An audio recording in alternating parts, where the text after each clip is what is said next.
garden, Angels. This is our final episode for the series, and we're so excited because we've flung open the doors of Angels HQ and we've invited you into our garden. We've got loads of demonstrations. I'm talking about propagation, Mel's talking about colour. Yeah, hanging baskets with a twist. And I think ambitious Linda over here is doing a whole garden. Yeah, I'll be on a shovel. We're going to get the audience to come and help us too. It's going to be lots and lots of fun. And remember what Angels HQ used to look like 12 weeks ago? Well, wow, what a difference. And best of all, we get to taste the fruits of our labour. So all that and more tonight on Garden Angels!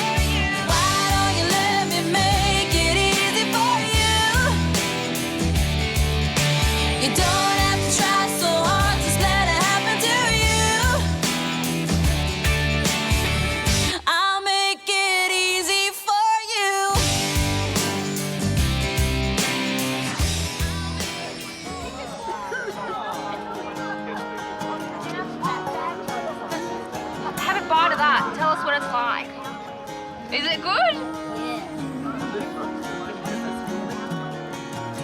I feel the sunshine on my face. You've got a little insect that's tunnelling into the leaf.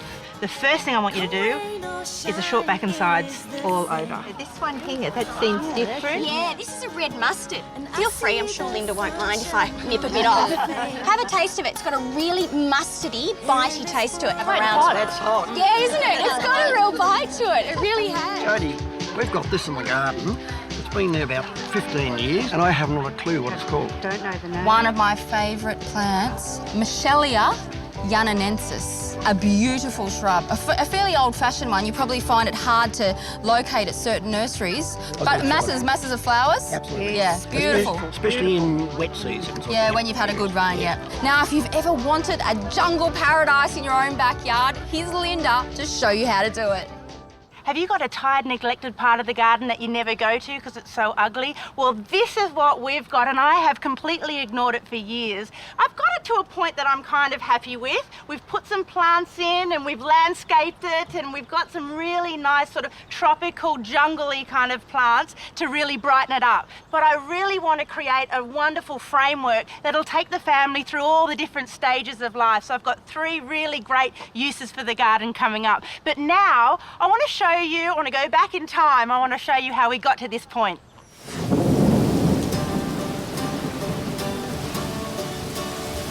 Two days ago it rained and rained. Great for the garden, not so great for gardening. Nevertheless, the show must go on, and I had the task of doing something with HQ's bottom corner.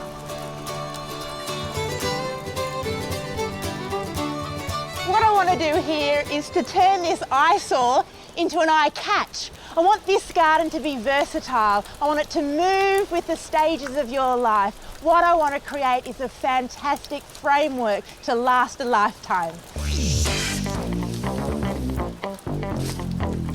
And of course, in any garden renovation, you should take advantage of what's already established and design around it. I'm really lucky to have this papyrus here. It makes a wonderful feature. So I'm just thinning it out and giving it a short back and sides. It loves a wet spot, but it can take over. Now it's time to bring in the organic soil mix and the plants, which means the editor is going to do a little montage.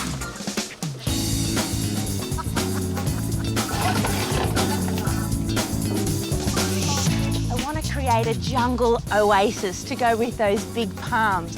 And the way to do that is to choose plants with shiny leaves, glossy foliages and tempting tropical colour. Now these plants don't come from the tropics, but they give a tropical look, and you can have this kind of garden anywhere across Australia. The other important tip here is to layer the foliage. Tall hedges, medium-sized strappy leaves and lots of low, beautiful colour.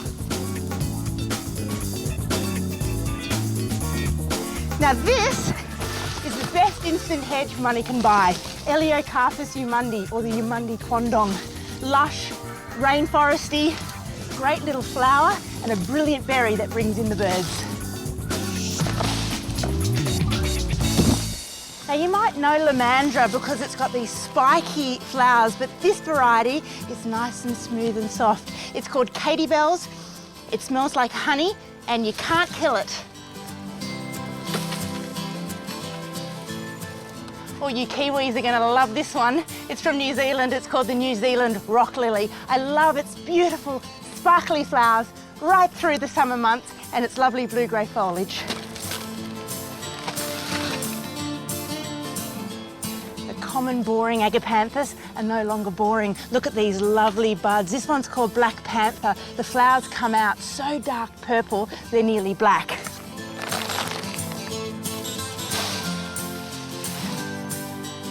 And there it is, an almost complete garden, just waiting for the various central themes. Now, let's go back to the future. Well, what do you think? Do you think it needs a little bit more colour? Come on, line up. I want some volunteers. I need some help because I can't do this by myself. Oh, my first volunteer. Thank you. Maxie, Josh. Come on, girls. Grab the plants for me. Oh, that one's perfect there. Thank you. That's great. While we get planting, Mel's got some great ideas back in the garden. Now, espaliering is actually a very ancient technique, but essentially what it means is that we train a tree or a shrub to grow flat against a fence or a wall, so you get a two-dimensional effect. Now, if you want to cheat a little bit, these days in the nurseries, you can actually get citrus that's already been pre-espaliered and other plants. It's a little bit pricey, but it's already instantly done for you. You know, I'm a big fan of Sasanqua camellias in general. They tend to have these wonderful pliable or flexible branches, so they're really easy to manipulate. They're, of course, evergreen, and you get wonderful flowers. Now, this one's called Edna Butler. It's got a pale pink semi-double flower, very attractive form. Now, when you're choosing a plant for an espalier, try to choose a plant that's got a really nice open habit and some really strong leading branches. Now, I've done a little bit of work here, so let me just talk you through what I've done. I've basically put 3 horizontal wires on the fence at about 30 centimetres apart. Now, obviously you could change that spacing depending on the type of design you're doing, but also the type of trees that you're espaliering. I've used some eye bolts, which just bring that wire about 5 or 10 centimetres out from the fence, just to allow for really good air circulation. And then you just want to make sure that your wires are nice and tense. So can you see that I've got branches here that very easily match my lower line, just there? Can you see that there's another 2 that will beautifully match the second tier? All right, I might just call on a volunteer if I could. If you could just help me out by quite firmly training that branch onto this wire just down here, just so it grows horizontally. You can use either, as I said, a Velcro tie, or you could use some flexible budding tape. But the idea is that once you've got your horizontals trained, all you need to do is remove any of those branches that don't fit your pattern. Now, this one here, I've chosen to be my leader, okay? What we'll do is we'll cut this branch at this point here. Now, what that does is it gives me 2 buds that will form 2 new branches that will form the 3rd tier. And this one here will continue to grow up and form our new leader. Now, I'm not going to lie to you, it can be a little bit time consuming and a lot of hard work, but I think it's well and truly worth the effort. They're a great space-saving technique, and apart from the initial pruning that you do now, you need to do pruning about 3 times a year to keep that pattern. So, for example, if you were doing, say, a deciduous fruit tree like an apple or a pear, you would do most of your major pruning in the winter time. But because I've planted a Sasanqua camellia, which flowers during the autumn and the winter time, I would wait to do my major pruning until after it's finished flowering. That way I won't sacrifice any of my blooms. Seeing you've got still quite a height of fence, should you put another wire to train more along or not? So my idea here is that when you cut it off at the top, if you cut it off so that there's 3 buds developing, these 2 will grow out to be branches that will fill this line. Then this one will grow up and you can do exactly the same thing and continue your pattern. Right. So the height you want to create is completely up to you. Thank you. You're welcome. Now, I just wanted to ask about rhubarb in a pot. You said it wasn't a good idea to keep it in a pot. I don't think so. I've never found it does very well, did you? It just sat there. It was just like about that long and then it would drop.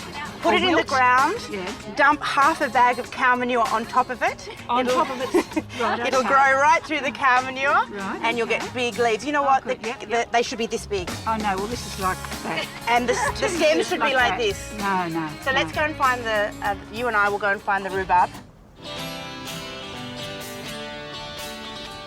All right, Greg, what's your problem? My question is with comfrey liquid fertiliser. Is that suitable for citrus? The only thing with a comfrey liquid food is that you need to boost it with some of those flowering and fruiting nutrients. So, for example, phosphorus and potassium are really important with your citrus. So I just make sure that you're not just relying on your comfrey. That's, you know, a really good extra boost, but make sure you use an all-purpose food at the same time. Strawberries and cream, anyone? Picked straight from the garden this morning.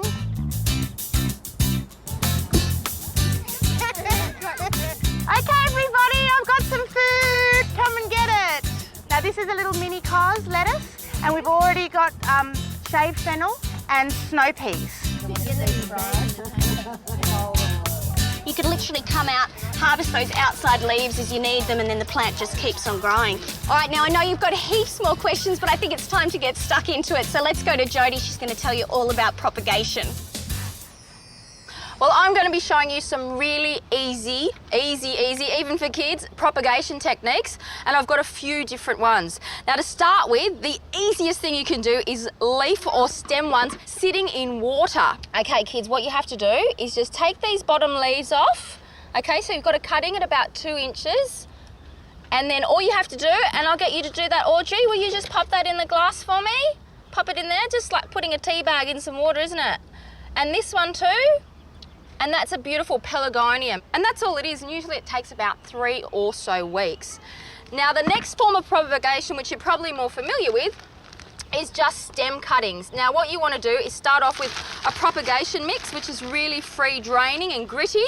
And the kids are giving me a hand by just tamping that down, making it nice and firm. Now, most plants are best propagated by softwood in spring. So you can see there's a lot of new growth. You can do natives and you can do shrubs, perennials, or things like that. So we've got a gardenia here. We've also got an Indian hawthorn. We've got a callistemon here, and we've got the old box hedge. So what we're going to do is just take some cuttings, probably about the same length, just trim them below the leaf node.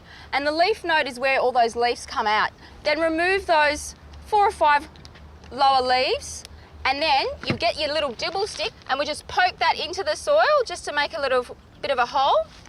And then comes the important part. You've got some rooting hormone, which is going to just encourage those roots to come out of here. So to scar that little node, just give it a bit of a scratch, and that'll actually callus up, and then the roots will come out of that area. So then you just dip it in your rooting hormone. You can use a powder form like I've got here, or there's also a gel form available. And then you just put them in the ground. You can push that down for me, kids. And you'll see, I've got one here that I've done earlier. This is it's actually about 2 months on, and that's full of root there, and that's ready to be planted out in the garden or even potted up. Now, the next one, this is actually a really interesting form. It's just leaf cuttings. So all you have to do, and this is really easy, is pick off a leaf, and this works well with things like begonias or even succulents like we've got here. Do the same thing, make a little hole in your mix, and this is a really well-drained mix because we've got succulents here, and just pop it in. And if you have a close look, after about a month or 2, what you'll see is little pups forming. So there's new plants already coming up here. All the garden centres and propagation houses usually have heated beds. So what I like to do when I put my cuttings is put them on the old hot watering system because it promotes that root growth. Any sort of nice warm surface will do it, even the top of a microwave. So that's another little tip for you. What I want to know is, what is the soil mixture that you have? Well, you can make different ones up. This is from a succulent grower that I know, and he makes up his own mix, and he actually uses half regular succulent mix that you would buy and half composted bark fines. And he's found that to work quite well because it's really large particles and free draining, because you don't want your cuttings to be sitting in water, obviously. You want it to be really free draining. Okay, thank you. No worries. I just want to ask what you do if you've got a succulent and it gets too long and leggy. Is it in full sun? Because it shouldn't actually get really leggy. If they're in shade, they will become elongated. Yes. And that's what you don't really want. Succulents need a full sun position all the time. Okay. And little water. You would water them once every fortnight at best. Yeah. Okay, thanks. No worries.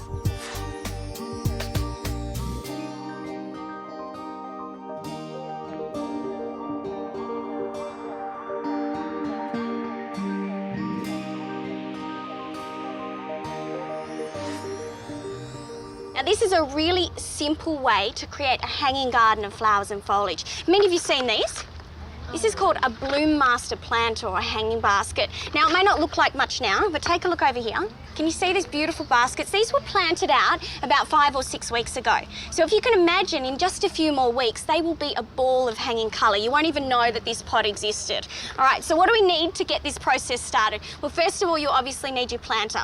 This one's about 28 centimetres, but you can see it comes in all different shapes and sizes. The second thing you need to do is make sure you use a really good quality potting mix. So what you do is you lay your potting mix out just in the base so that it lines up with the bottom layer, just like that. Now the idea is that we're going to layer these baskets. So we're going to plant them out so that we eventually get this wonderful ball of colour. But because we want these to really pack a punch, I've decided to go for things that either trail or cascade, or things that are really brightly coloured. So I've got a combination here of what are called shockwave petunias. Now they're spreading petunias, and they spread to about 80 centimetres. So can you imagine that'll have a wonderful cascading effect? So basically you should be able to put them in root first, quite simply, particularly if you're dealing with seedlings. But if you're not dealing with seedlings, you can actually just very gently put the foliage in first. Now what I'm going to do is I'm going to fill out this bottom layer with our spreading petunias, and maybe mix it up a little bit with some geraniums as well. I just noticed when you were scooping the potting mix, you don't wear a mask or all that stuff. I'm afraid to say I don't either. In general, yes, it's a good idea to definitely wear gloves. Where a mask is important is if the potting mix is overly dry and you're dealing with dust particles. But if you're buying fresh, good quality potting mix, you'll find most times when you open the bag, it's actually quite moist and you won't get any of it waft up into your face. Yeah. So what I'm going to do is I'm now going to plant out the top with another great little plant. You're familiar with lobelia? It's a really traditional old plant, isn't it? So we put the lobelia around the outside, and then at the centre, I'm going to use vinca. Vinca looks a little bit like impatiens, doesn't it? Okay, so to keep your hanging baskets looking good, what I would ensure you do is water them in after you've done your planting with a seaweed-based plant tonic, just to help to stimulate all those wonderful new growth and roots that are developing. And then don't be afraid to get out there and deadhead your plants. You'd be surprised at how many more flowers you'll get if you get rid of those faded blooms. So there you go. It may not look like much now, but by summer, this is going to be a beautiful ball of colour to brighten my entertaining areas. Would you put garden gold or something in as well when you were first planting? With our pots and hanging baskets, we tend to water them a little bit more, so the nutrients get quite quickly leached from the mix. That's why I always liquid feed as well as using a slow release. So if there's a slow release in the mix, it's enough to kickstart, and it will control release nutrients over a period of 6 or so months, depending on what brand you've got. But I always liquid feed every 1 to 2 weeks on top of that. Now it's back to Linda to finish off her jungle paradise. Cool, pineapple. What do you think? Yeah. I'm going to grow them here. In a couple of weeks' time, you can come over and we can eat them. Awesome. Who said you couldn't do gardening in your sparkly shoes, darling? Yeah. Oh, you're a real angel. You're giving Mel a run for her money. These are tomatoes fresh from our garden. Well, why not? Basil from the garden too. Oh, wow. Thank you. Bocconcini cows are out the back. I have got a question, Linda. It's about a bright yellow rose, and its problem is black spot. Okay. You could dig up the rose and move to Adelaide. Oh, I see. Because in Adelaide they don't have black spot. But failing that, I'll do that. I want you to hit it with something called Eco Rose. Eco Rose. It's organic and it's non-toxic. I want you to mix it up into a hand sprayer, and I want you to add plant health spray with it. So you've got the plant health spray that makes nice strong growth, and then you've got the fungicide as well, and you spray it all over the roses every 2 weeks. Excellent. Okay? Thank you very much. Thanks for coming. Thank you. Now, I don't know if you've noticed, but there's a lot of water restrictions around at the moment, so it's important to think about what plants we're putting in the ground. Now, down here, I created a pretty interesting little arid zone garden using succulents alone. But this is another little project that you can do. Very simple idea and should only take you about an hour. I've got 3 different pots. All of them have good drainage, and I filled the first one with a succulent cacti mix, which is also free draining.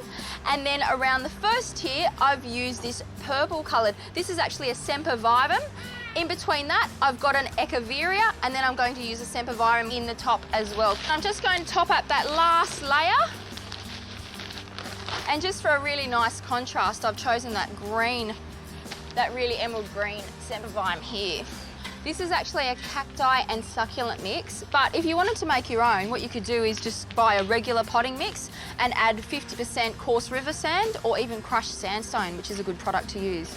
There you go, look at that. It hasn't really taken me long at all, and I think it'd be something a little bit different to show your friends. And of course, as the plants develop and mature, they'll be setting off all those pups, and then you can divide them and use them for other projects in the garden. Now, apparently, according to Linda, it's a jungle out there, so let's see what she's doing. And I think she's even got a few little helpers down there to give her a hand.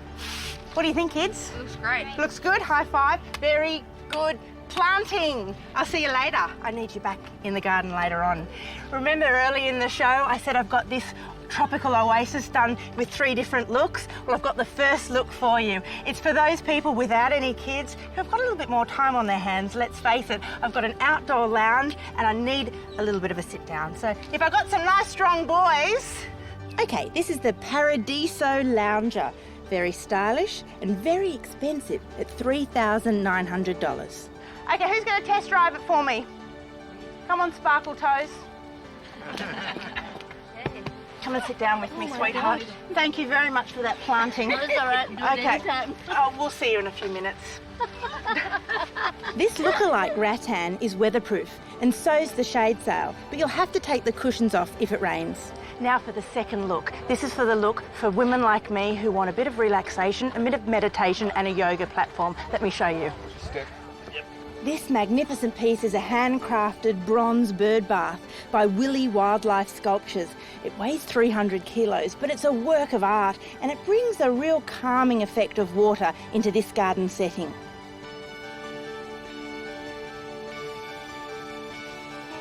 Well, no meditation garden's complete without a yoga platform. We made this one from an old pallet and we put some decking timber on top. About the right height for me, ready for those downward dogs. Now I need someone from the audience to come and show me some yoga. So you can see how the same garden can take on very different personalities. And for our final look, for that special time when you've got lots of kids and the kids rule the roost, check out this kids fort. What a ripper. Okay, kids, let's come and give it a test drive. Yep, from indulgent, then meditative, to just plain fun. This kids fort costs around $4 grand and is guaranteed to get the kids off the computer and into the garden.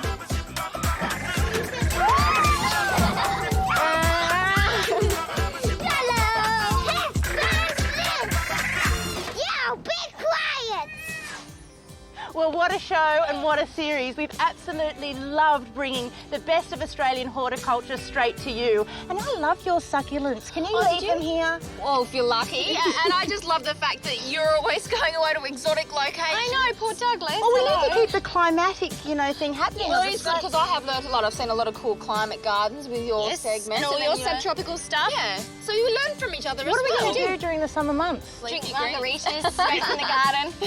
Tick, wonderful. And doesn't a day like today just reinforce how hungry gardeners are for information? Isn't that right, guys? Have you loved it? It's been our absolute pleasure and a bit sad to say goodbye. But you've been watching Garden